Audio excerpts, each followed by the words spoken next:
Good evening, everybody. I am Kim Coble. I'm the Executive Director of the Maryland League of Conservation Voters, and I want to personally welcome you to the 30th Environmental Summit in Maryland.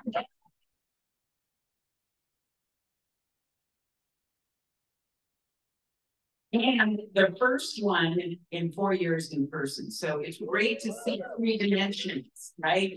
People are taller than I thought. People are better than I thought. Some of you are being a little late.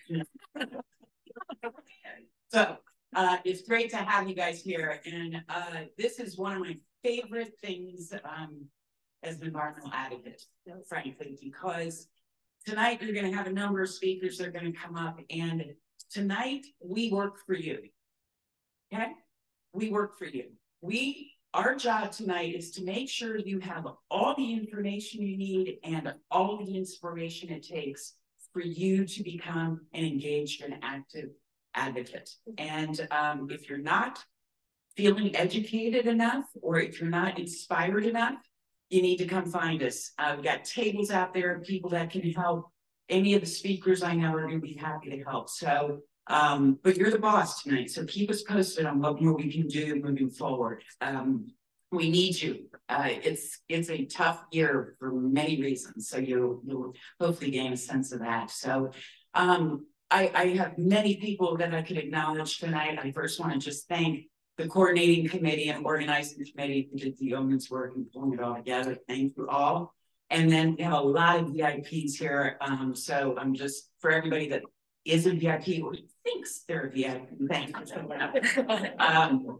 But let me start with, we are deeply, deeply honored to have the Moore administration so highly represented tonight. We've got Secretary Kurtz from DNR, Secretary Adams from MDA, and Secretary McElwee from MDE, all here tonight, which is a huge.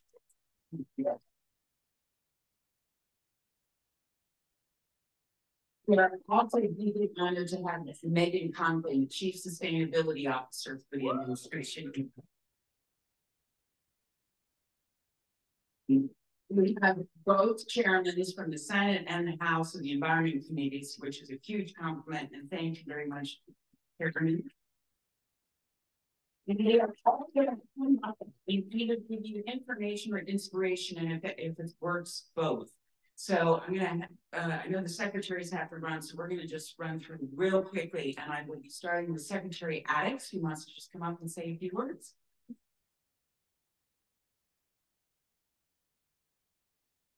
Thank you very much. Just 2 quick things. First of all, it's inspiring to look out and see so many people in one room from various backgrounds, groups, organizations, talking with each other, collaborating, and here ready to solve the problems that we're facing. And they're pretty big issues. And the other thing I wanted to say is, as the representative, I should ask, are there any farmers in the room? Okay, we've got a farmer in the room.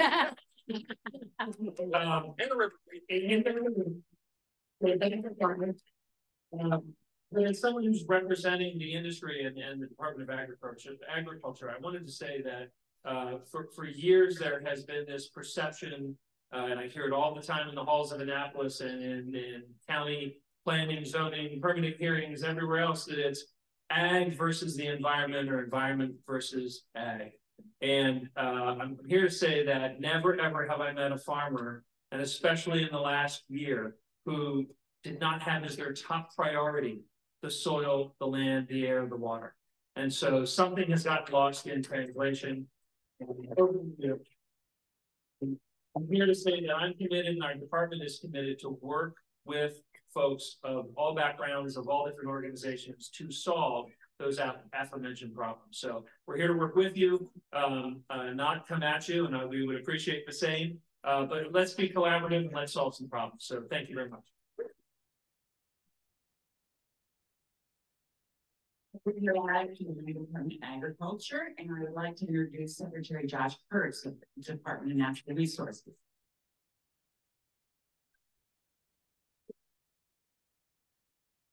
Good evening, everybody. It's a pleasure to be here with all of you. I think we're going to spend a lot of time talking about what we're going to achieve within our administration, so I'm not going to try to steal anybody else's things. But what I wanted to do is just take a second and think about the past 30 years, right? You know, we're standing on some really incredible foundational policies that were passed because people like you sat in rooms like this, got excited, built good campaigns, worked with the chairs of the committees, and passing incredible policies, right? I actually, you know, getting to work on Forest Conservation Act over and over and over and over and over and over and over again. I loved it. I'm glad you did it. And I'm really glad it passed last year.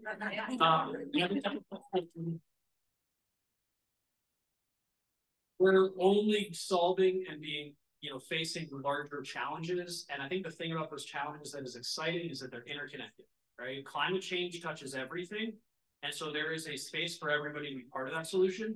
And I'm really excited to be on this team, on this administration, working with all of you to achieve some pretty audacious things in the next 4, hopefully 8, 3, hopefully 7. We can do some better math. So thank you all very much for having me. Pleasure working with all of you. If I can ever be of any assistance for my staff, please don't hesitate to reach out. I'm josh.kurtz@maryland.gov. It's pretty easy. So thank you all very much. Have a nice night.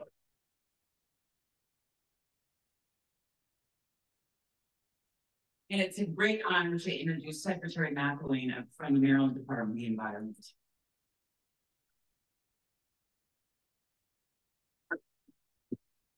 I'm so happy to be here as your Secretary of Environment.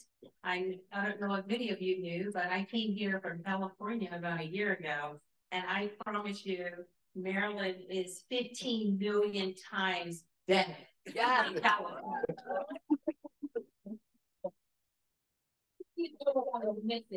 Okay, so I'm just so here to be here representing all of you, all of your commitment.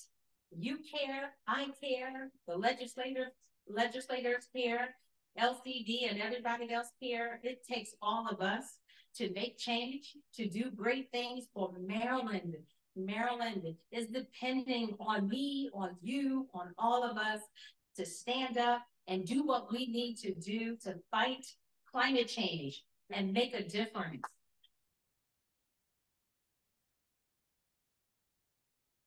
Before I get off the stage, I want to ask, raise your hand if this is your first time in Annapolis. One person. She came to California, and she's a Marylander too, and she's not going back. So raise your hand if you ever testified in Annapolis. Yeah, that's what I'm talking about. Almost all of you. So I'm going to come back. I'm coming back next year, and I want to see all of your hands up because we need you, your voice, to speak up for the things that we're trying to do in Maryland. Again, I need you. I need your voice. Keep doing what you're doing. We love you, this administration. We'll see you the next time.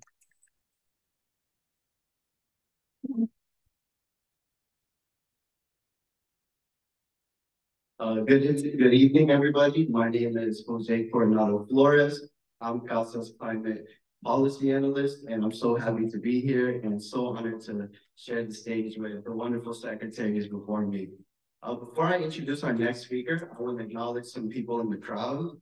Delegate Stuart Schmidt, former Senator Victor Ramirez, Delegate Fraser Hidalgo, Delegate Sheila Ruth, and some representatives from MEA, and the reps from Delegate Bhandari's office. I now have the honor to introduce the administration's Chief Sustainability Officer, Megan Conklin. So Megan has more than 20 years of experience in climate change, environment, and energy policy. She served for 4 years in Senator Van Hollen's office as his senior policy advisor. In the Obama administration, Megan served as Deputy Assistant Secretary for Transmission, Permitting in the Office of Electricity, in the Department of Energy, and Associate Deputy Secretary of the Environment. So very qualified. But in the Moore administration, Megan is now in charge of collaborating with stakeholders to coordinate efforts on resource design, implementation of our climate goals, And she is also a member of the Governor's Climate Sub-Cabinet and Bay Sub-Cabinet. With all of that, please join me in welcoming Megan Conklin.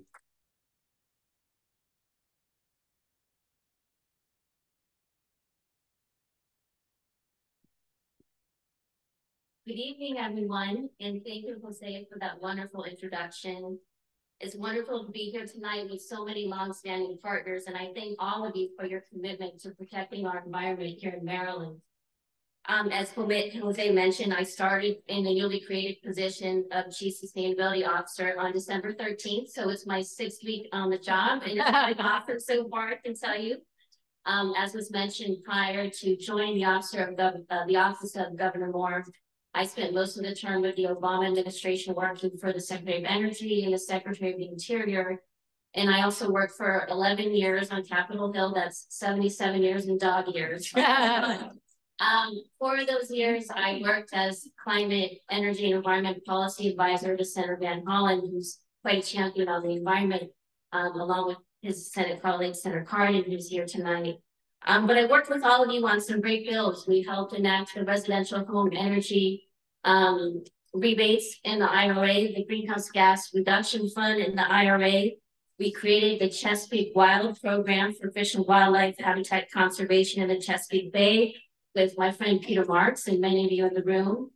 And we started the process of the creation of the Chesapeake National Recreation Area. I see Joel and many others who are still involved in that tonight. So as part of my comments tonight, I want to talk about what we're working on moving forward in the Moore-Miller administration. So I want to give you a few updates on the Chesapeake Bay, climate change, and federal funding. First, on the Chesapeake Bay, we all know that we're heading into a critical couple of years as the 2025 goals of the Chesapeake Bay TMDL are right around the corner. One area of progress I really want to note here is the excellent work of my colleague, Secretary Kurtz, who is here with me tonight, and the team at Maryland DNR, as well as other partners like all of you in this room on oyster recovery. State officials found more juvenile oysters per bushel last year than they have on average during the past 39 years. A great achievement.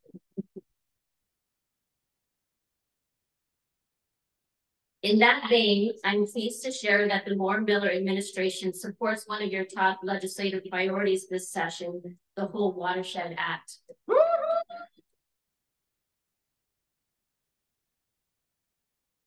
This bill is in line with the governor's executive orders from last summer focused on the CEDAR recommendations and is therefore an example of partnership between the legislature and the administration. This bill builds upon the recommendations of the CEDAR report and from a successful program in central Pennsylvania as a model for successful restoration with focus across a single watershed. We are very pleased to support this important legislation and look forward to working with the bill's sponsors and with all of you during the legislative process. Next, on climate change, in December of last year, under the esteemed leadership of my colleague, Secretary McAvey, who is here with us tonight, the Maryland Department of the Environment released the Climate Pollution Reduction Plan, outlining the policy actions required to reach the state's ambitious climate goals of reducing greenhouse gas emissions by 60% below 2006 levels by 2031, achieving 100% clean energy by 2035, and reaching net zero emissions by 2045. I know that another key legislative priority for all of you this session is the Empower Act. As many of you know, various agencies working under the guidance of the administration worked on Empower last session, but unfortunately the clock expired. Today, I'm pleased to share that the Moore-Miller administration is committed to the goals of the Empower Act. We look forward to working with all of you and the legislature on getting this across the finish line this session.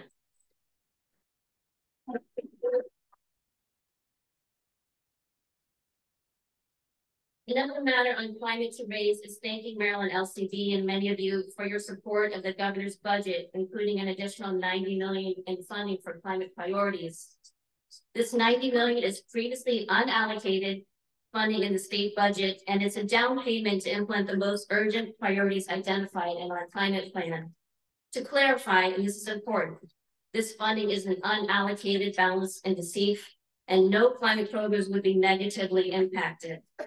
our office is working on a specific plan on how the 90 million would be allocated, and be looking to us for getting that information to you soon. Lastly, I just want to talk some about federal funding. We all know that the Biden-Harris administration and our federal delegations, like Senator Cardin, who is here tonight, champion the IRA and the IIJA, the largest federal investments in infrastructure, clean energy, and climate action in U.S. history. As part of my role as Chief Sustainability Officer, I sit on the governor's federal investment team, which coordinates across Maryland's agencies our applications and awards under the IRA and the IIJA. Maryland continues to aggressively pursue federal funding opportunities under the IRA and the IIJA. In fact, take a look at page 80 of our climate pollution reduction plan, where you'll find a chart that provides more details on federal funding investments in Maryland. And I'm really excited about this. As of November 2023, $4.9 billion in IRA and IIJA funding has been announced for Maryland, with over 100 projects identified for funding. Approximately $3.8 billion has been announced for transportation, to invest in roads, bridges, public transit, ports, and airports, and roughly $307 million has been announced for clean water. $249 million has been announced for Maryland through grants, rebates, and other initiatives to accelerate the deployment of clean energy, clean buildings, and clean manufacturing. This does not include the clean energy tax incentives from the IRA. For example, I know that many of you in the room who care about electrification are tracking the investments in the Department of Energy, home energy rebates in Maryland, as am I. This particular provision is close to my heart since I helped write it when I worked for Senator Van Hollen. So you know I'll be on top of this one in particular. So under the leadership of climate champion, Administrator Paul Pinsky, Maryland Energy Administration a few weeks ago submitted their application to the Department of Energy for early administration funding for the home energy rebates. And we're on track to submit our full application to the Department of Energy in the spring. This will be $137 million available to homeowners in Maryland, helping them electrify their appliances and make their homes more energy efficient. MEA is also working on their application for the up to $200 million in contractor training grants to help make sure that our contractors are trained on how to do these upgrades. And they actually submitted their application to the Department of Energy for those training grants this week. And another recent example, Governor Moore was at Coppin State University a couple of weeks ago with the U.S. Department of Transportation, where the Maryland Clean Energy Center was awarded $15 million in an electric vehicle charging grant award. And then yesterday, I was in Baltimore for the ribbon cutting along with Secretary McElwain, Maryland LCD. I think many of you in the audience were there too. It was a ribbon cutting for 25 electric school buses for Baltimore City Public Schools, which is wonderful.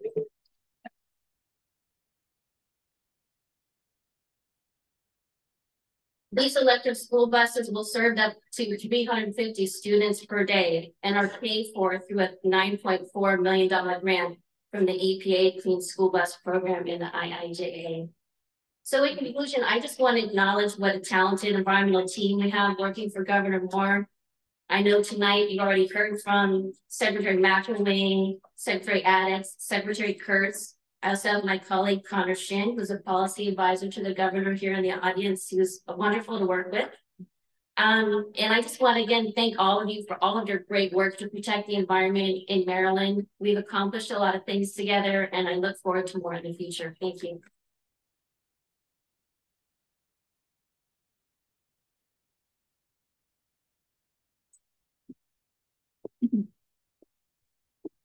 Hello, everyone. My name is Jamie DeMarco. I'm the Maryland Director at the Chesapeake Climate Action Network. I'm about to introduce our two wonderful chairs who we have here today. Before I do, I want to acknowledge some elected officials who came in since we last spoke, including Senator Elfreth, who just walked in.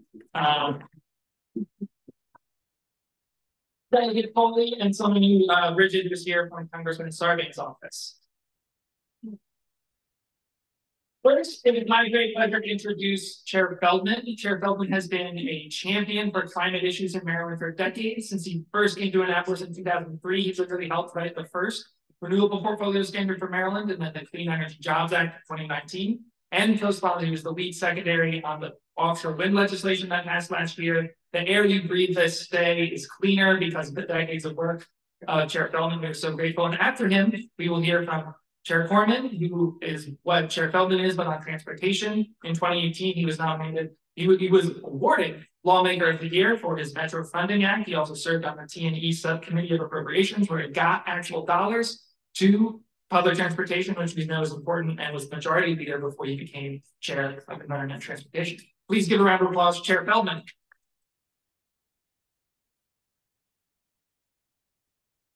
Thank you, Jamie. Let me just first say that the Secretary Kurtz, he spent the entire afternoon in my committee, and Secretary McElwain was in the committee describing the climate pollution reduction plan last week, and then the following day spent the afternoon with Chair Corman and myself on a variety of things. So it's a relationships game here. And Ken Coble co-chaired the commission, the Climate Change Commission, which I'm on, and Secretary McElwain was also, ran that whole commission. So back to relationships. It's a relationships game. And that said, that brings me to let me just make a few quick points, and I'll turn it over to Chair Corman.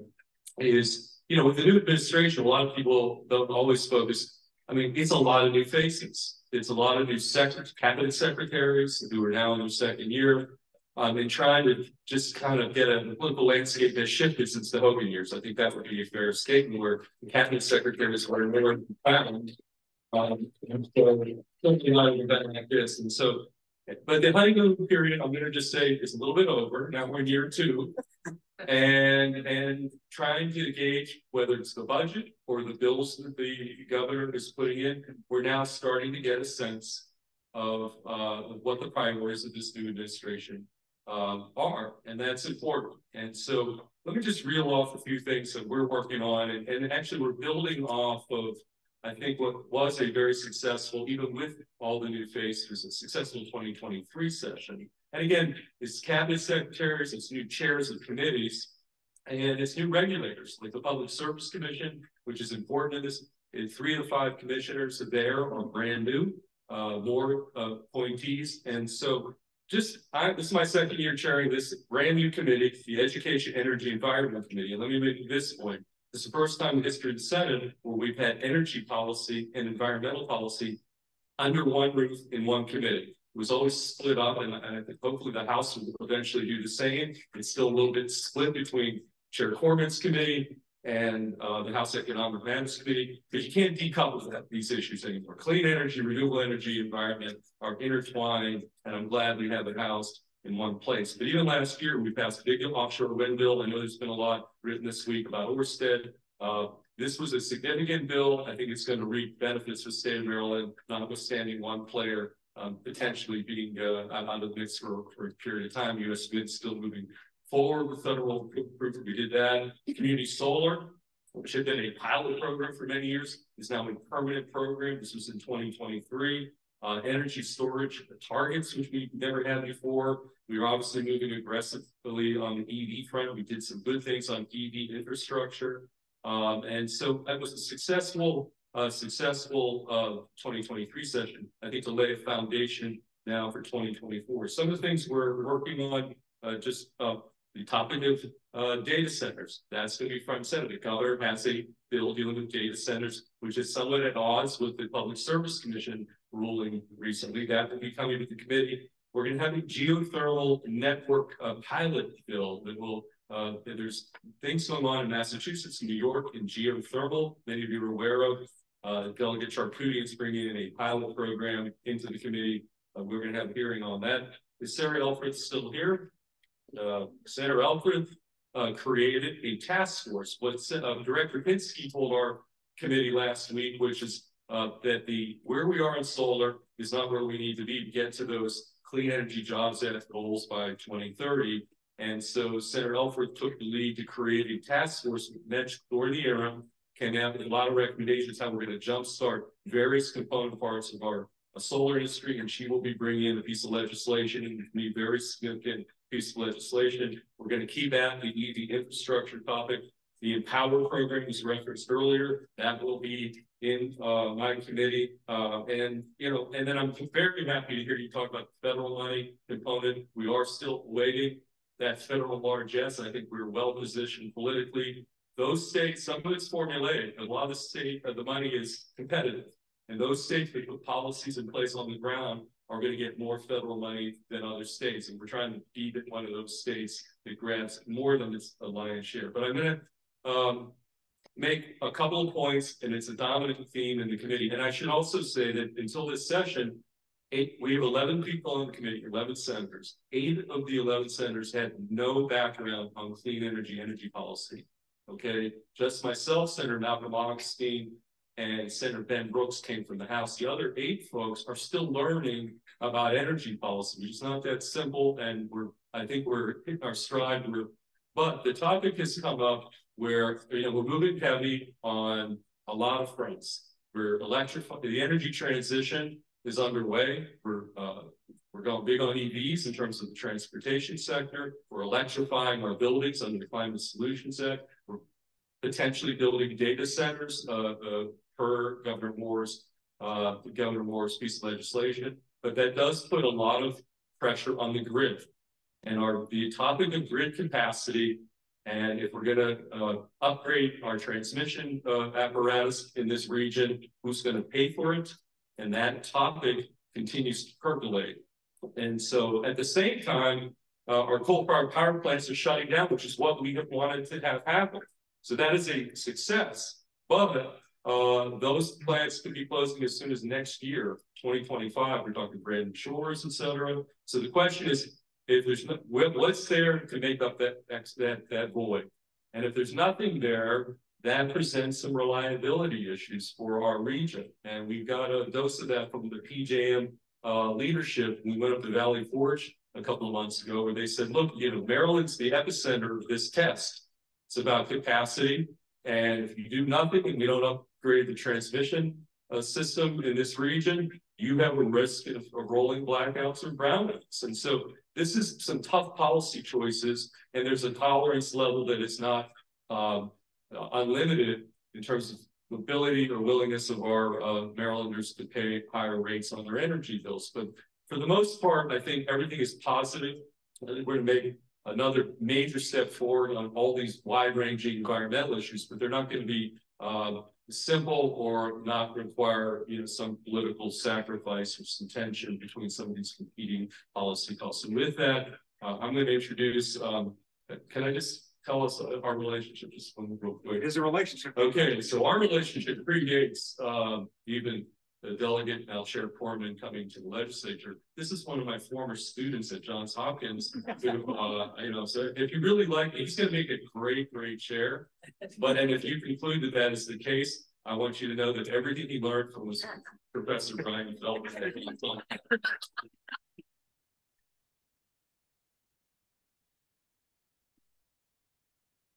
Thank you, Professor. My paper in your class was on the renewable portfolio standard. So I don't know if that gets me jurisdiction over RPS from economic matters. I hope Chair Wilson's not here to hear that joke. But I'm Mark Foreman. I am the new chair of the Environment and Transportation Committee. I represent a district in Montgomery County.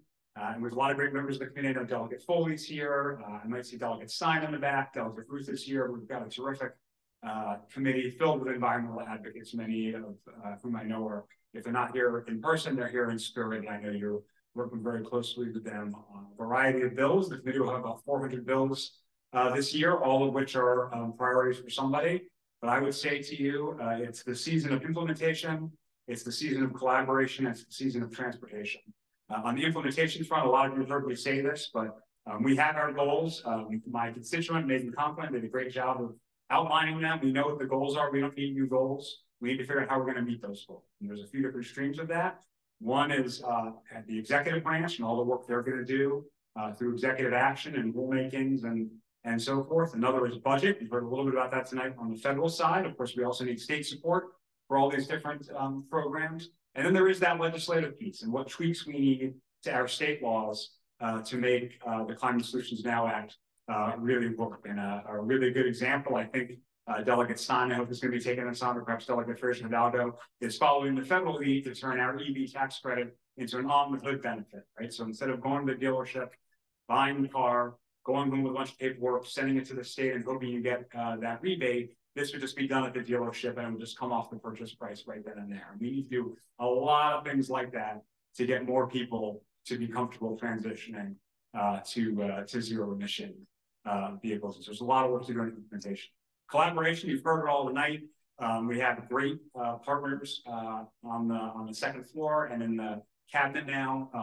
Secretary McElwain just stopped by my office today to say hi. I promise you that's not how it was with the prior environmental transportation committee chair in the prior administration. So it's a very positive working relationship. They're in our committees all the time, they're in offices all the time, and we're working together, both the executive and legislative branch, and then within the legislative branch among the different committees in the House and the Senate. And it's also the season of transportation. As most of you probably know, the administration has put forward some pretty severe cuts to our transportation budget in the state of Maryland. Some of those have been undone with one-year action, which is positive, but I will just submit to you, if we are serious about building the Red Line in Baltimore, or expanding the MARC rail system, or even building the Southern Maryland Rapid Transit system, it's hard to absorb cuts today to local operating transit system support program that goes out to our counties. It's hard to support today cutting all the commuter buses in the MTA system, Maryland Transit Administration system. So if we're serious about these big things we want to do, then we need to right now, at this moment, get in front of these cuts and try to figure out a long-term plan for transportation. It is a problem today. It is not just a problem next year or next term or next governor. So we need to get on this immediately, and that will be extremely challenging. I had a lobbyist in my office today who I talked about a potential revenue source, and they said, well, that's deeply unpopular. And I said, well, can you tell me which tax or fee is not deeply unpopular? And of course, they didn't have a response. So I hope you'll keep an eye on the House as bills start coming out to try to get ahead of this, to figure out how we're going to build the Red Line, how we're going to support the metro system in the DC region, how we're going to support the MARC rail system, because we need your help if we're really serious about our transportation goals in the state of Maryland, which are part of the Climate Solutions Now Act goals. You cannot meet the goals of the Climate Solutions Now Act unless we're making a serious investment in transit and reducing vehicle mileage. Yeah, I'm not sure if we'll be turning it over here. They're just going to come take it from me anyway. So thank you all very much. Appreciate it.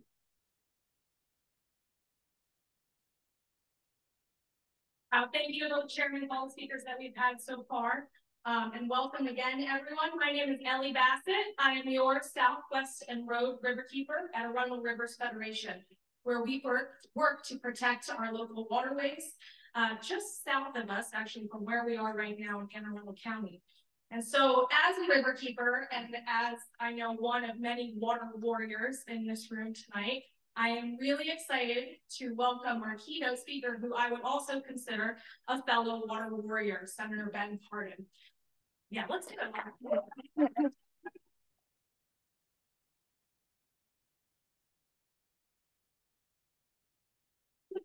Cardin is without a doubt a leading advocate for the Chesapeake Bay and a champion for clean water and clean air.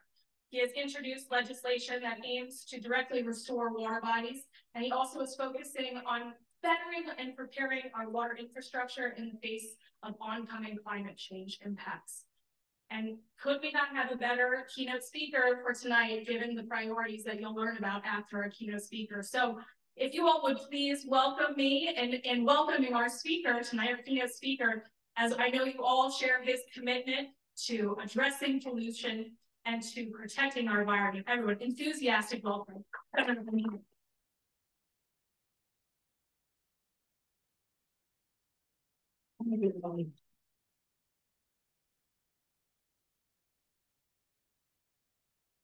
Let me thank Ellie. Let me thank all of our riverkeepers.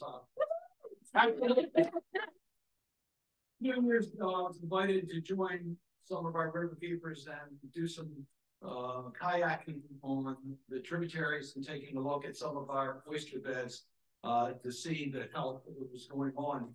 I think they were playing with me a little bit because they had me dive down, pick up some critters to take a look at. And it was fascinating, the snorkeling and looking at these look like prehistoric animals that go on the oyster beds, and I'm playing around with it, taking it off. And I get back to kayak, get back to shore, and my clothes are absolutely ruined. I mean, it was the dirtiest I've ever been in my life when you do it. So I thank the river keepers for helping our industry with having to buy new clothes. But anyway, it was a wonderful experience. To Brian Feldman and Mark Corman, thank you for your leadership at Maryland General Assembly. You couldn't be prouder of what Maryland legislators are doing. We use your example all the time as we fight the battles in Washington. And to Jessica Cook is here representing me in this region. Jessica does a fabulous job, so thank you for your help.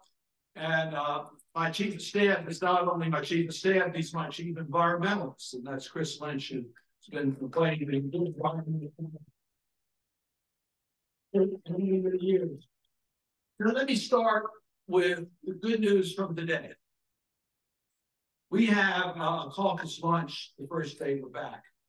And at that caucus lunch, we had some really good news. Now, what was that good news? They were serving wild catfish. Yes.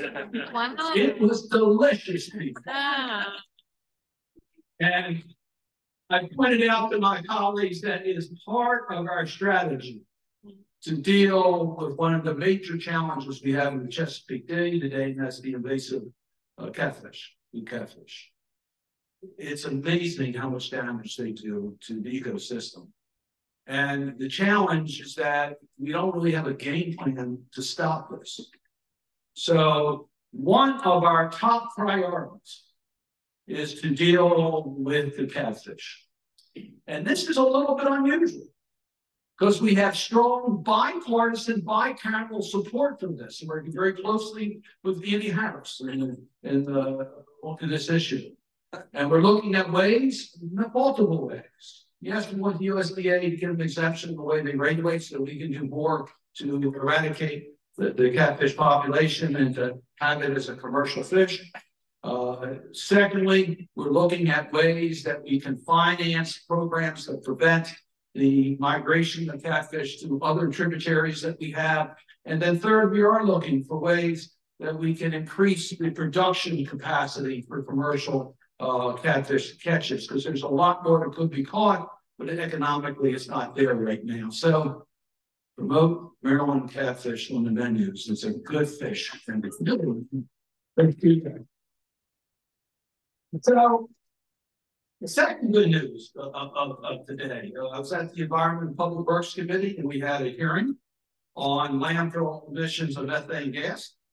And I think there's a growing interest to do more to prevent methane emissions. It's deadly to our climate change agenda. Maryland has an aggressive program, including a law that's passed that requires the food waste to be recycled rather than put in our landfill, which is a major source of methane gas in our landfills. And we were able to get attention to that type of program. Massachusetts has a similar law. We are looking at really good provisions to help us deal with landfills, to keep things out of landfills that shouldn't be in there, and to reduce dramatically our methane gas emissions. 40% of our methane gas emissions come from landfills. So thank you again to Maryland, because we have strong regulations on landfills, but we can do more. We all need to do more in that regard. And then the third good news for the day, the leadership of the Environment and Public Works Committee announced their land bill that includes the Chesapeake Bay provisions. I want you to think back about this for a moment. And under the previous administration, the president tried to eliminate the Chesapeake Bay program, tried to zero out the federal government's participation in the program. And during his years as president, we preserved the program. And we increased the funding of the program, despite the president's.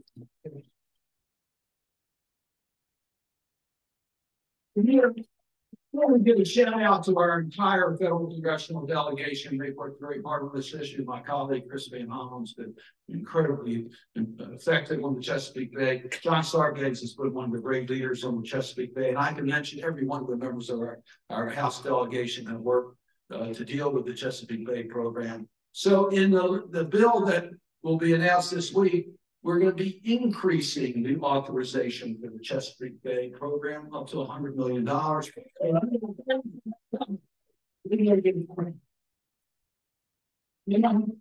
Improvements in the Chesapeake Bay Gateway programs. We're going to again reauthorize the Neotropical Bird program. So there's a lot of good things that are happening at the federal level as partnership. So let me back up to the beginning. I'm a senator from Maryland, so therefore, yes, I am concerned about environment because environment makes this state the special state it is. The Chesapeake Bay.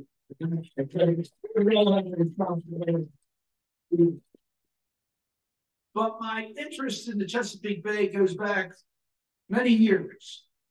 But when I was Speaker of the Maryland House of Delegates, one of the best positions I've ever had in my life. It's a great job, let me tell you something.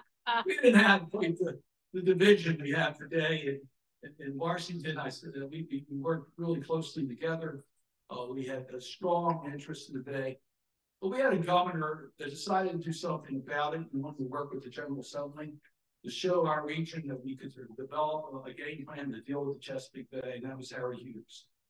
And I worked with Governor Hughes, and we developed the Chesapeake Bay program. It started right here in Maryland. And we got help. We got help from Pennsylvania. We got some help from Virginia. And then we expanded it to the other states in the region. And then we got the federal government interested, and they joined us. And that program started in Maryland, and it started with progressive legislation, including land use legislation, which, let me tell you something, back then it was difficult to get land use legislation passed by the Maryland legislature. We got that passed. And that really became the model for the Chesapeake Bay program. We were very proud about that. I must tell you, when I was young, my parents would not let me get close to the Inner Harbor Ball. It was unsightly. It looked dangerous if you looked at the water there. You couldn't find anything that could live in that water there. And you were afraid if you touched it, your finger would fall off. It was really deplorable. Now, we can celebrate today. We can celebrate today that the quality of life around our tributaries in the Bay is magnificent. People want to live near the Bay. It's our quality of life. It's a real treasure that we have here for our community. And most Marylanders live in the Chesapeake Bay watershed areas. So it's a blessing. We've now reduced the dead zones back to how it was in the 1980s. We've made major progress in reducing the dead zones from the Chesapeake Bay.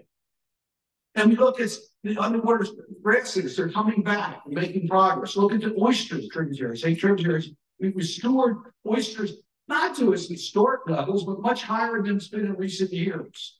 We're moving in the right direction on so many different things. So we have reason to celebrate what we've been able to do because of our collective action.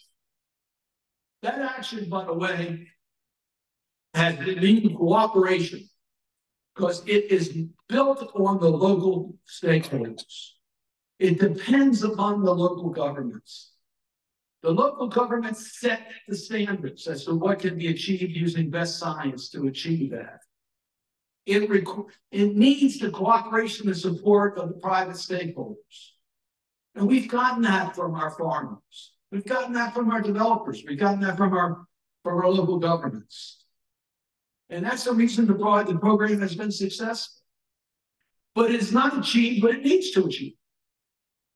We got to be realistic that our commitment for 2025 is not going to be met. We're not going to come close. Our WIP and TMDRs or TMDLs are not doing what they need to do. So we have to reevaluate that and double down our efforts. The good news, and I was listening to our legislators talk about the opportunities under the federal program, and there's so many. Let's give a shout out for the fact that we now have a president that cares about the environment and does something about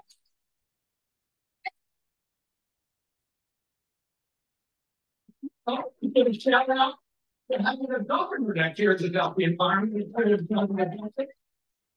So If we're finding more team, we have opportunities now that we cannot miss. We have to use those opportunities. And everything we do to help the Bay, climate change is one of our toughest challenges. This is a global challenge. We can't in Maryland solve the climate crisis, but we can sure be part of the solution. And the Chesapeake Bay depends upon us doing a better job on the climate issue. So yes, I am proud that we were able to pass the bipartisan infrastructure bill and the Inflation Reduction Act, because they are providing unprecedented support for our ability to deal with the climate challenge. It's the largest single commitment ever by any country or government or time to deal with the climate. $400 billion for clean energy. That's a dramatic change. We recognize that we must get off of fossil fuels. I was at COP28. I was in Dubai. And yes, we didn't get everything we wanted in Dubai, no question about that. But we got a statement that the future must be without fossil fuels in regards to our energy needs in this world. And we are moving in Maryland for that.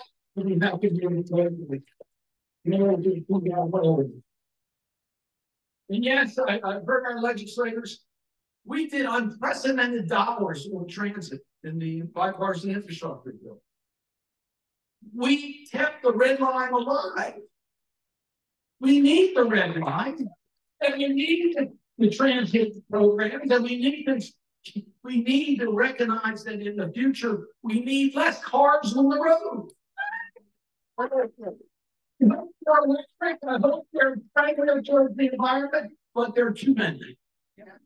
And that's affecting quality of life, as well as our commitment to deal with the environment.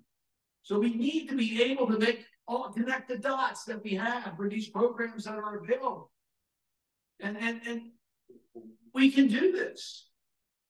We can take advantage. We have money now in our wildlife refuge program, $250 million. So that's climate sensitive. We got programs on coastal resiliency, about $2.5 billion that's now available that we can take advantage of. All these programs we can take advantage of.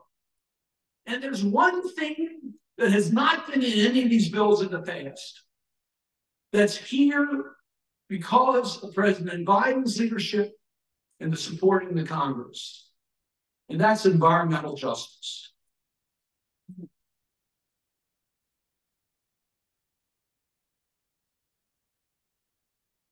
We are helping communities that have been dumped on for too long. I can show you where our landfills are located. I can show you where our highways go through communities. These were communities that were always left behind. Legislation that we now have, tools that we now have, can correct this injustice. And as we improve our environment, as we live up to our commitment to deal with the global challenges, we can also correct this injustice. So that's why we're fighting for the communities that were divided by the Franklin-Mulberry corridor in Baltimore City. That was an outrage. Stable minority communities divided and scarred for a highway that goes to nowhere. That's the poster child for reconnecting communities that was in the bipartisan infrastructure bill, an increase in the Inflation Reduction about. Transportation alternative programs that allow communities to do things like, why don't you walk or take a bike or do something other than drive? And by the way, when you reconnect communities through paths, you even get to know your neighbors. It's a better way of life. It's a healthier way of life. I'm proud about that program because I was the one who started that program. And it's now leading to many trails in our community that are healthier for our people and better for our environment. I'm proud of the Maryland legislature. The programs that they've enacted to allow for lower income families to be able to get their homes in a better situation as far as energy use is concerned. We have a bill that I'm following that will allow us to have grants in regards to farmers to be able to deal more with the agricultural needs. Our farmers have done a lot. They have to do more. We have to help them in doing it. And then there's the workforce issues. Legislation deals with workforce. There's one area that Maryland really deserves a lot of credit, and rarely these people talk about it. If you look at our colleges, you look at our universities, you look at our law schools, they have put a strong concentration on training sensitivity for environmental leaders of the future. So we're training the leaders for the future here. When you look at the small leadership grant programs, how we utilize those in Maryland, in our schools, to educate the next generation. So we recognize that environmental education, leave no child inside, my good friend John Sarbanes' slogan. We recognize that we can do a lot more to make sure that we protect for future generations. So as you can see, I'm excited by what we've been able to do. I am challenged by recognizing that we are already too late for climate. We can adapt and mitigate, but we have caused irreversible damage to our planet because we have not acted early. But we need to act. So I'm encouraged by the tools that are now available, but are concerned that we recognize how serious the challenges will remain. And we have to be able to get the support in our community to be able to continue those efforts. So we're today has made a little bit of progress, and I'm encouraged by the people I see in this room. I think our challenge is to make sure that we are the custodians of a national treasure. We know that, our environment, our bay. But we must make sure that we preserve that in a better state for future generations. That's our responsibility. And each of us must do more in order to accomplish that. I am so proud to represent the people of Maryland in the United States Senate, and I'm particularly proud to be one of the 2 senators from Maryland that can brag about what we've done to preserve the Chesapeake Bay. Thank you, everyone.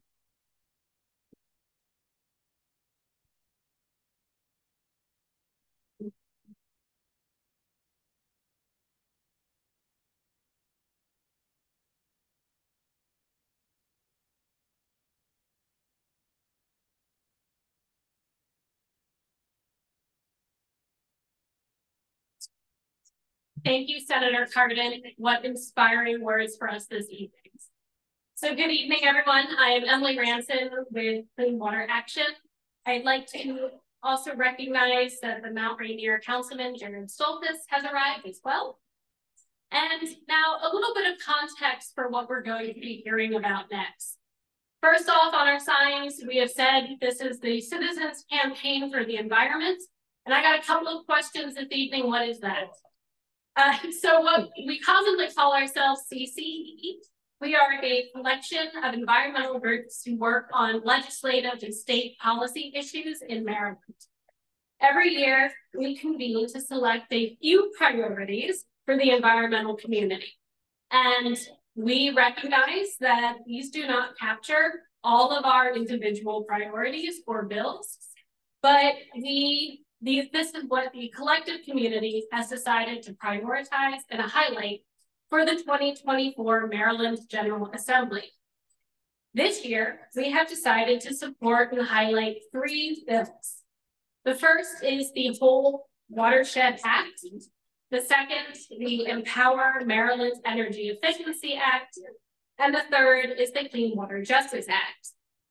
Tonight, we are going to hear about each of these 3 bills from organizations who are actively advocating for them in Annapolis. Our coalition also pays close attention to the budget. We all very much recognize that without funding, we cannot sustain good environmental programs and policies. And so after the 3 priorities, Eric Galley from Galley Public Affairs will then tell us more about what Governor Moore's budget means for the environment. And now let's welcome our first speaker from the Whole Watershed Act.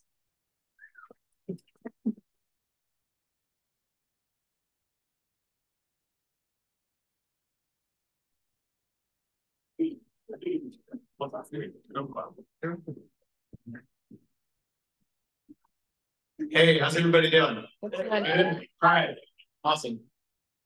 So I'm Matt Stegman. I am the Maryland staff attorney for the Chesapeake Bay Foundation. And Sure. I'm Mark Conway. I'm the executive vice president at the Chesapeake Conservancy. Some of you guys might know me from I work on the city council in Baltimore City. That's definitely where I'm just familiar. So look at the next. So the whole Watershed Act. I want to set it up a little bit by talking about what what it is that we're doing here, what problem we're trying to solve. I think it was Senator Elfreth who said it first, but I really like it, so I use it every time I talk about this bill. But we're really we're trying to get away from doing random acts of restoration, doing a stream restoration over here and a herring buffer over there, and removing some impervious surface some other place, and not really having the coordination and prioritization and guidance to make sure that all of these investments that we're making as the state and as local governments and as individual organizations engaged in this work, making sure that all of those different investments have a cumulative and additive effect, rather than again being sort of random one-off things that may solve problems in individual waterways but are not speaking to the health of the entire watershed. Can we get the next slide? A little bit of context. So the fact is Maryland's not on track to meet its Chesapeake Bay restoration goals by 2025. That's when the current Bay agreement runs out. Obviously, Maryland is is doing better than some of our other states, but we're still not exactly where we need to be. In May of 2023, the Comprehensive Evaluation of System Response to Season report came out that looked at sort of the effectiveness of the last 40 years of bay restoration efforts. And there were a couple of really important recommendations from that. I will say the whole Watershed Act is responsive to some of the recommendations in CSER in two ways. Probably most importantly, it is targeting investment into the places where it has the sort of the most bang for your buck, and moving to a pay for outcomes model where we're investing in things that are measurable and achievable. We're very lucky. The sponsors and really kind of the masterminds behind this whole thing are our sponsors, Senator Sarah Elfreth and Delegate Sarah Lowe, as members of the absolutely.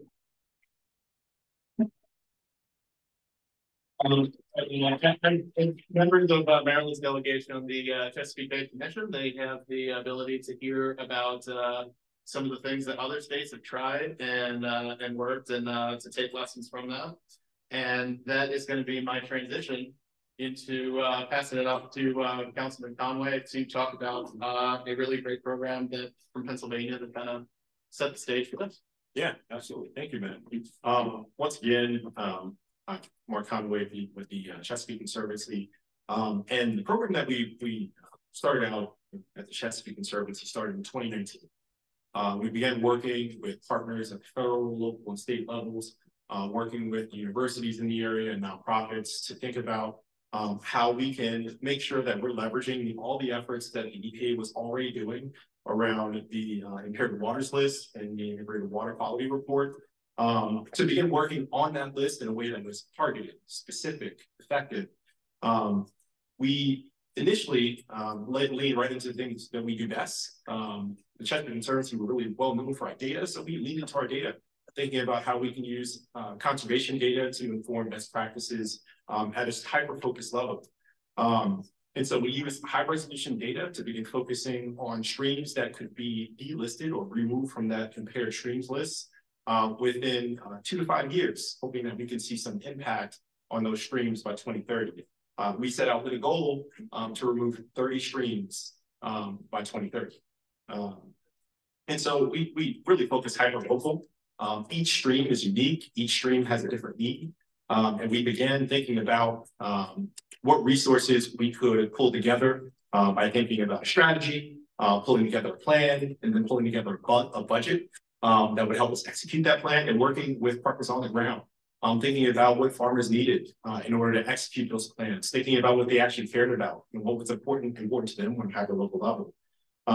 We took those efforts, we took that goodwill, and we applied for money, and we got money. We got a lot of it. We pulled in $17 million with NRCS. And we began executing in central Pennsylvania and Lancaster, and we already are seeing significant benefits. And really thanks to Senator Elfreth and all of her great work here, we're taking best practices already happening in the Bay and implementing them right here in Maryland. That's the hope with this act. So we're working now over 56 in over 56 streams, spanning over 7 counties in Pennsylvania. And really begin thinking about how we can expand this effort here in Maryland, so that we can see some of those same benefits. So.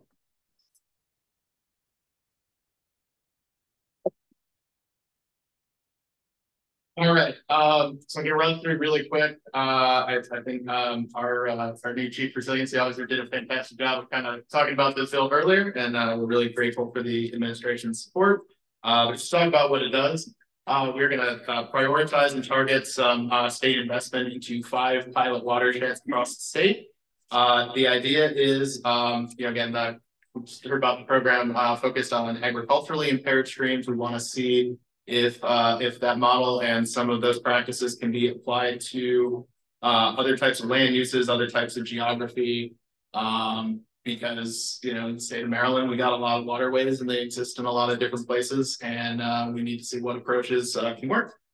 It's going to require practices that not only improve water quality but provide other co-benefits. That was another thing that is informed by CSER. We want to make sure that we're cleaning the water, but also making it a usable resource for the living things that exist there.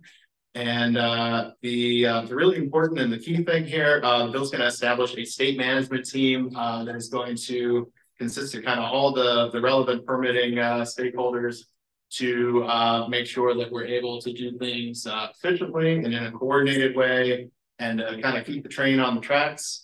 And we're going to kind of the final piece of this, we're going to create a new certification for developers and contractors who do restoration projects to make sure that they're good projects, that there's quality and that standards are upheld. And I guess I'll get the final slide. So it's really fantastic that we have really strong, good sponsors. If this is not your first CCE, you definitely heard Senator Elfreth and Delegate Love carrying our community's priorities year after year after year. So they know what they're doing and they know how to get stuff done. It's fantastic that we have support from the Moore administration, but we have to, as a community, get together and back them up and make sure that we make it clear that this is something that is a priority. We do want to try new things and we do want to implement the lessons from CSER. So if you want to get involved, we have a weekly call. We have other things that we're going to be doing to support this bill, and my information's there. And that is it. Thank you so much.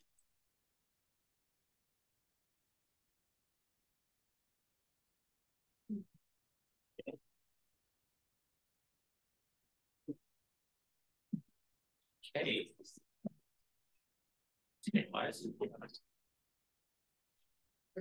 Hi, everybody. I'm Josh Tolkien. I'm the director of the Maryland chapter of the Sierra Club, along with.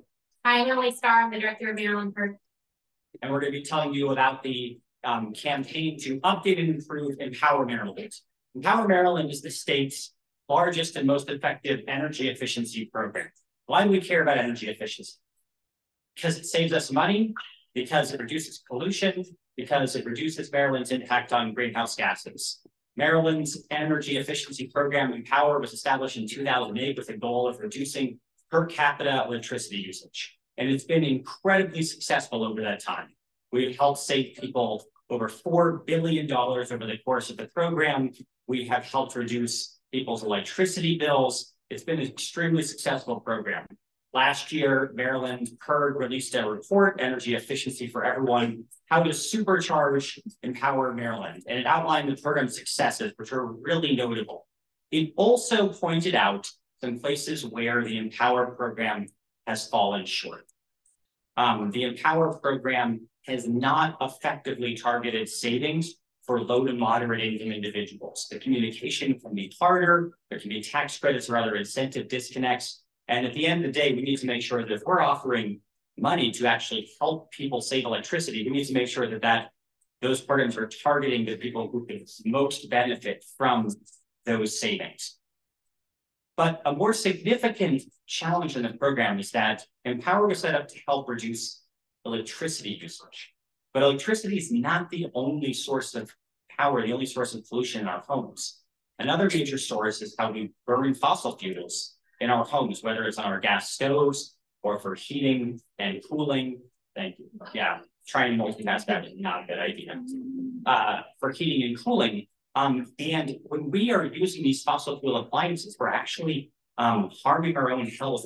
And a large percentage of Marylanders rely on outdated fossil fuel-based equipment that is disproportionately impacting low to moderate income people and people of color. And we have an opportunity to actually move Maryland from this older, harmful technology into the future. But right now, the Empower program doesn't actually incentivize people to reduce their gas usage. It just incentivizes you to reduce our electricity usage. So we are part of a large coalition of community, economic justice, environmental, faith organizations working to improve and update the Empower program to ensure that the hundreds of millions of dollars that is spent on this program every year benefits Marylanders in the best way. Now, you may not have heard of the Empower program. That is okay. It's not the brand that is used most often, but if you have taken advantage of a free or discount home energy audit, if you have been at an event and they handed out weatherization tools or free discount light bulbs, all of these programs funded by the utilities and other entities in Maryland all come from Empower. So it's a very powerful program that most of us haven't heard of that can have a huge impact if we all come together to help update and align it with Maryland's climate goals. So I'm going to talk about what we're trying to do this year. We're working to update Empower Maryland to make sure it aligns with our climate goals. So as Josh was talking about first, it's setting the goals as a greenhouse gas reduction instead of just electrical savings. This is really important because it's going to prioritize reducing pollution that harms our health and harms our planet. And it will enable folks to start accessing new incentives to switch off fossil fuels towards clean, efficient electrical appliances like heat pumps, which are 2 to 5 times more efficient than your air conditioner or your gas boiler. Right now, I've got a little boiler in my basement. When it goes, I can get money from Empower to get a new boiler. I can't get money for a heat pump, and that just doesn't make sense. Second, we're working to increase actions for low-income families to the same rebates. Already, the Department of Housing runs a program targeted specifically at low-income folks who are homeowners, but until we make the switch, they also would not be able to access those funds to switch. And it combines them with millions of dollars in federal money that's coming to the state for energy efficiency. We're working to make sure that the Department of Housing has outreach specialists designed to help folks navigate this system. Next, we're working to make sure that we deliver energy savings directly to the home. So one thing Josh touched on was this is funded by ratepayers. The utilities run the programs, but we all pay a surcharge. If we pay electric or our gas utilities in Maryland, you see the Empower surcharge, right? That goes to funding these programs. We want to make sure as much of that money as possible is going to improvements in people's homes to make their homes more energy efficient. Utilities do a lot of work behind the scenes on the grid to make things more efficient. They should do that, but we shouldn't necessarily have to pay for it. So we have a goal of saying 80% of their goal be reached through in-home energy improvements. The last two, I think, are pretty where the rubber meets the road, so to speak. We want to stop incentives for fossil fuels. We don't think it makes sense for the state and for ratepayers to be subsidizing new fossil fuel equipment when we know how bad it is for our health and for the climate. That's going to be a fight that we know the gas utilities are trying to keep that provision out of their bill. And next, we want to right-size utility profits. So as Josh said, our research has found low-income Marylanders have been paying more into Empower than they are getting back in return. And Empower is costing ratepayers more than it should because utilities have figured out ways to profit off the system. They've been profiting 15 to 20% off of Empower. That doesn't sound outrageous to you, it should. They profit about 10% off of the rates they're paying. So profiting that much off of an energy efficiency program makes no sense. We're making sure that we right size those profits and make sure that in the future, if they do want to profit, it's reasonable and in line with what other states are doing and other top states for energy efficiency. We see utility profits about 5% of it. If anyone tells you Empower is too expensive, they're wrong. So the best investment we can make is on energy efficiency. It's the cleanest energy we don't use. And so the only thing that's making it too expensive is if we're padding utility profits. So we need everyone here to help make sure that we pass the strongest bill possible. We're really excited to hear the Moore administration is supporting this effort. The bill is being sponsored in the House by Delegate Brian Crosby, the vice chair of the committee, and in the Senate by Senator Feldman. We have not seen the bills yet. And we know that these 2 points, whether they're in the original bill or not, will be fighting tooth and nail throughout all session. So as you saw, we have a huge coalition. If you're already involved, thank you. If you're not involved, get involved. You didn't even talk about that. Sorry, guys. Feel free to learn more, take action online. Thank you so much. Yep.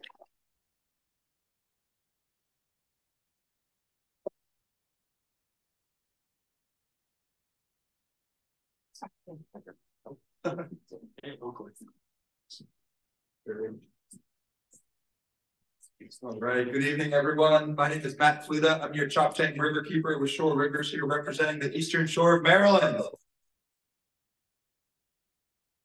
This is Betsy Bush. I'm the Vice President of Programs for Potomac River Keeper Network.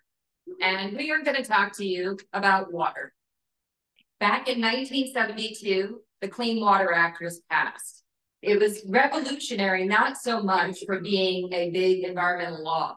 And it was aimed at protecting the chemical, physical, and biological integrity of water. But what it did that was really revolutionary is give the power to the people. The Clean Water Act was based on the very idea that government is not always going to be able to enforce the law, whether they are unwilling or unable to do so. It allowed communities, ordinary everyday people, like everyone in this room, to be able to take the law in their own hands and enforce against illegal pollution that harmed them. That's what changed it and made it truly different. And that citizen suit provision that we know of in the Clean Water Act has been used very successfully for many years by community members like yourself and by community groups like many represented here today. In fact, 1/4 of all Clean Water Act cases brought throughout the country are brought by waterkeeper groups representing communities' interests in swimmable fish development. That's no different here in the Chesapeake Bay either. A few examples. On May 2021, your Baltimore Harbor waterkeeper was out patrolling the harbor when she discovered widespread pollution coming from the Patapsco wastewater treatment plant outfall. After reporting these findings, a lawsuit was filed and resulted in a $4.75 million penalty, of which 40% of that money is going to restoration projects in those communities that were most impacted by that pollution.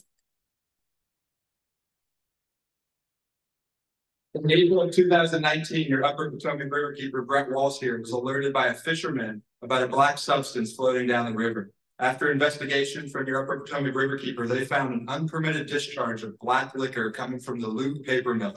After filing a lawsuit with their legal representation, they were requiring the Luke paper mill to clean up the pollution that they were discharging, to clean up the groundwater that they contaminated, and monitor that waterway so those fishermen and those people can enjoy those waterways that they've come to love. And then finally, in December of 2021, I was alerted of a pollution incident on the Eastern Shore, and I went and investigated a poultry rendering plant that was discharging illegally into a local waterway and operating on a discharge permit that expired over 15 years ago. After filing a notice of intent with our partners at the Chesapeake Legal Alliance and the Chesapeake Bay Foundation, we were able to bring justice to that waterway by charging that corporation penalties that went right back into monitoring that waterway to make sure that the people who were complained and impacted by that waterway or by that pollution were able to receive the justice that they deserved.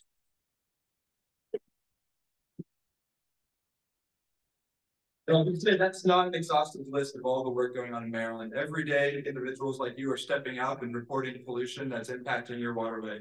But it's the example that you all can make a difference, and you can help our local governments by identifying pollution and also holding those polluters accountable. So it sounds like it's working great, right? What's the problem?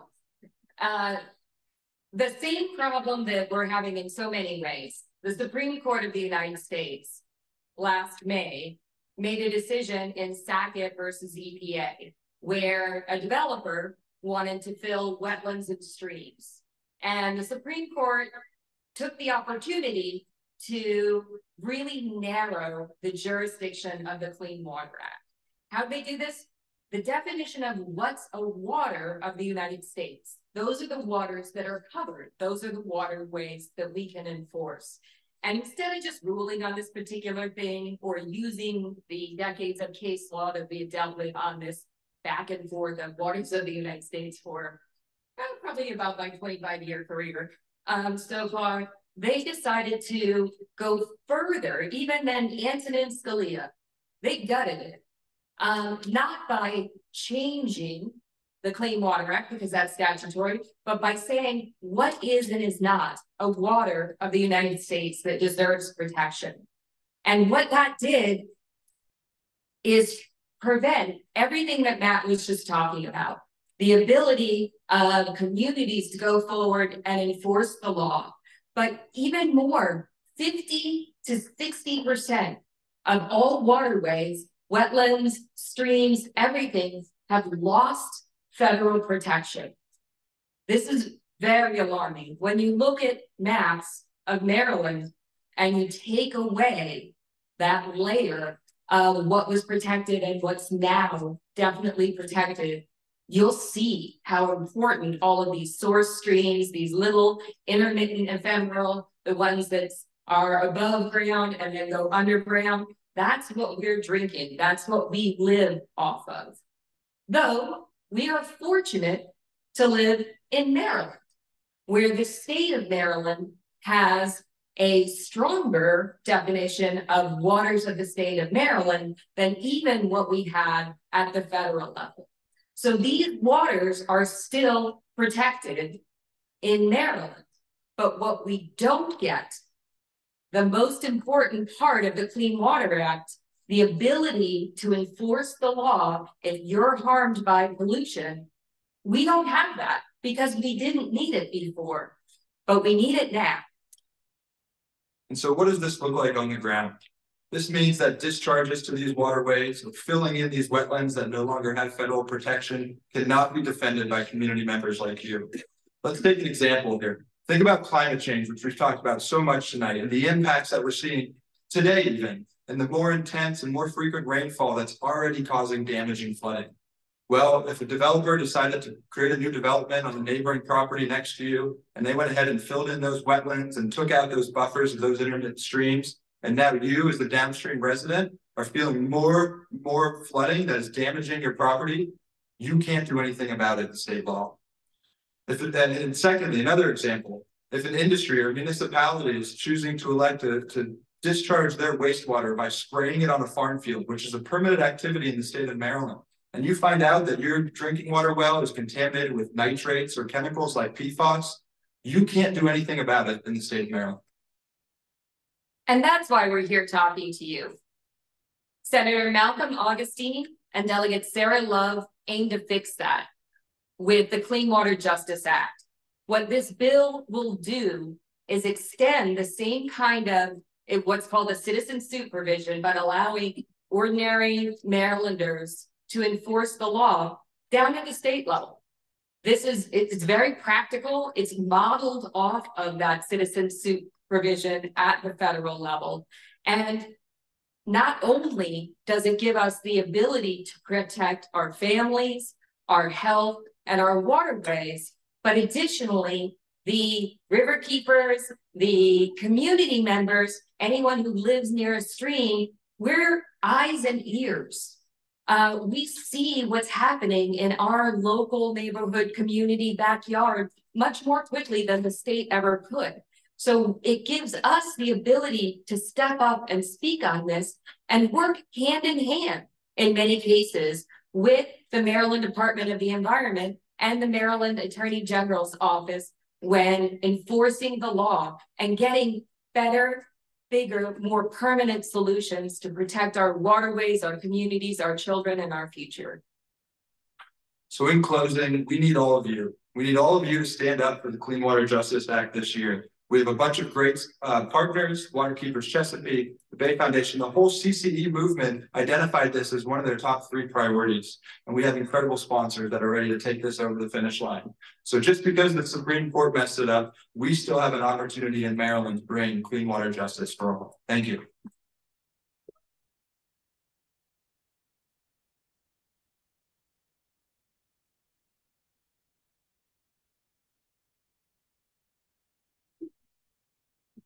Five minutes. 5 minutes. I'm reversed. So my name is Eric Gallen. I've been a lobbyist here in Annapolis for 32 minutes. What am I doing wrong? The slide advancers. What?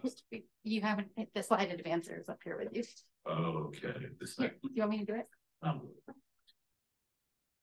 They're doting on me because what you all don't know that they know is that I have this wonderful office, but I'm 6 feet 2.5 inches tall, and the stairway out of my office is 6 feet 1.5 inches. And once a year, every session, I forget that fact. Day was today. So there are people voting on me because they don't know exactly what's going to happen. They don't know if all of my marbles are working. And my wife, you think she would be supportive, but she said, well, if you had more hair up there. And I'm also the last thing between you and food, I think. So. Go ahead, keep going. Keep going. Budget summary, there we go. Okay, this is the old one. I didn't send the new one. I'll work with it. Our friend Senator Sarah Elpeth chairs the subcommittee on transportation and the environment in the Senate. And I think she would agree that the big number that they're worried about and that we all have to worry about is $2.9 billion. The state right now is in a slight deficit situation, but the projection, if we don't do dramatic things between now and 2029, is that our deficit will grow. Structural deficit, not a one-time thing, but a structural deficit will grow to $2.9 billion. And part of that, a good part of that is that the state has decided to make a very big investment in K-12 education to give our kids a world-class education. And that requires a lot of extra funding. And so we're in this spot now. We have to make very tough decisions over the next few years about cuts and raising revenue, which is also a good preference. I'm going to zip through this a little quicker. Some of the highlights of the budget, and we send out alerts if any of you are on the CCE thing. We're going to learn a lot more about the budget as it goes. Right now, the budget just came out a couple of weeks ago. It's being distilled. So these are just some top line things. One of the real high points is the governor is earmarking $90 million to implement the Climate Solutions Now Act. And again, in a really tough year when they're talking about cutting hundreds of millions of dollars, he's talking about allocating new money to do the Climate Solutions Now Act. Some bad news, for those of you who support our land preservation programs like Program Open Space, they're funded by a tax on real estate sales. Real estate sales collapsed this year in the state, and because of that, the amount of money that's available for land preservation programs has gone down from, and there are various estimates about who considers what to be part of the program. But in an apples to apples comparison, we're down from 324.8 million to 109.8 million. So we're not going to do as much land preservation this year as we would hope to. And as you heard from Chair Corman, funding sources for the transportation trust funders are slowing. The gas tax is the single largest fund. And what we want is that less gasoline is being sold in the state, so there's less money for the motor fuel tax, but we do have to replace it. The transportation trust fund is woefully underfunded, and new revenue streams must be found, and you heard about the electric cars. Now, just a couple of little clips of the kinds of things that are going to have to be under consideration in the next few years. There's going to be more to come, but this is so you can see kind of the things, the trade-offs we're going to have to make. The governor proposed taking $2.5 million from the Chesapeake and Atlantic Coastal Bays Fund, a special fund that does a lot of different non-weight source work on the bay, and that money is being used to replace money that's been taken out of the tree solution NASDAQ. So we're taking $2.5 million from an environmental program to finish the funding of another environmental program, which is it's good to plant the trees, but the net loss for the environment is still $2.5 million. The good news is that there's multiple sources for that fund. It happens to be up this year. So for now, we're still up a little bit, but that's something to watch out for. There's going to be a lot of trade-offs like that. And another thing that's in the budget bill, the budget recreation, sorry. 1 minute. 1 minute. The governor has proposed reducing the state's requirement to purchase 100% from now on of their state fleet buses, zero emission, down to 25%. So they're trying to give themselves a break and not always have to buy zero emission buses. I think there are a lot of advocates here who might think, no, from now on, from this point on, we should only be buying zero emission buses. So that's something we're going to have to advocate for. And a whole bunch of funds are being rated for their extra money to balance the budget this year. One that people here might be interested in is $5.5 million from the Resilient Maryland Revolving Loan Fund, which is, as you can imagine, is for resiliency in areas. And again, we're going back to the 2.9 billion again. They're going to have to make additional cuts over the next few months and the next few years. So we all need to advocate and be strong and help Senator Elfreth lead the way to make the wisest choices we can for the budget. And now onto the food and drink. All right, thank you, Eric, and thank you to all the speakers. Can we get one more round of applause for all the great speakers we've had this evening? My name is Megan Meyer. I am the policy director for Potomac Conservancy. I was also the official time for this evening. So it's exactly 7:30. So before I let everybody know, I just want to know that the National Green Drinks is hosting an event this evening in its room.